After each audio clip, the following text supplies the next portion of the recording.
আসসালামু আলাইকুম চেয়ারম্যান সাহেব। ওয়ালাইকুম আসসালাম। চেয়ারম্যান সাহেব, কষ্ট মষ্ট করি তো ডিগ্রি পর্যন্ত হইলাম, কোনদিন আরে চাকরি বাকরি কেন ধরাই দেন না? বাবু তুইও ভালো কথা কইছো, ভাইয়া চেয়ারম্যান হইছি যে আসলে ডাইনে বামে যে করে সব অশিক্ষিত। তো তুই যেহেতু ডিগ্রি পাস করছো, তো সমস্যা কি ভাইয়া পিএস হিসাবে থাকি যাও, সমস্যা নাই। আর বেতন মোটামুটি কত 50,000 টাকার মতো কামাইতে পারবে, ডাইনে বামে করি আনিয়ে দিমু কিছু, বুঝো না? না চেয়ারম্যান সাহেব, আপনার পিএস হিসাবে এত টাকার দরকার নাই, অন্য কোনো দিয়ে অন্য কিছু করতে না পারেন না, চান না? ও তাহলে পিএস এর চাকরি করতে না, তাহলে এক কাজ করো, লাইসেন্স এক কাম বানো, ভাইয়া কাম কাজ দিমু, মাসে 2 লাখ টাকা করে কামাইতে পারবা, সমস্যা কি? না ওই যে আই তো ওই বেঞ্চের লগে যায় জামিলা করতে পারতাম না, টেন্ডার মেন্ডার ল 2 নাম্বার তে আর লাগতো না, অন্য কিছু আইবেন না? এটাও করতে না, তো কি করবা?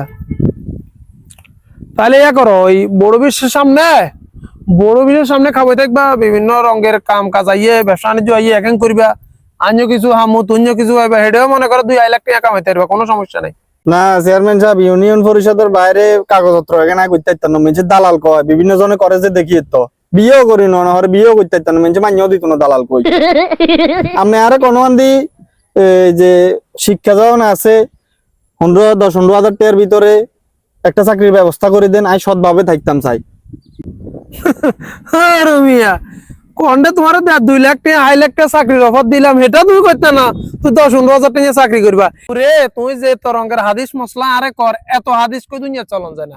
তুই যে চাকরির কথা কর, 10-15 হাজার টাকা চাকরি লে বলি পুরা দেশে দেশে ঘুরতে হবে, দেশে দেশে ঘুরি ইন্টারভিউ দিই, এরপরে চাকরি হাইলে হাইতে পারো, নাও হইতে পারো। বাউরে এইসব 10-15 হাজার টাকা চাকরি আর কাছে নাই, আর কাছে তোমার 2 লাখ টাকা 2.5 লাখ টাকা চাকরির অফার দিচ্ছে, করতে না মিয়া, সরা মিয়া।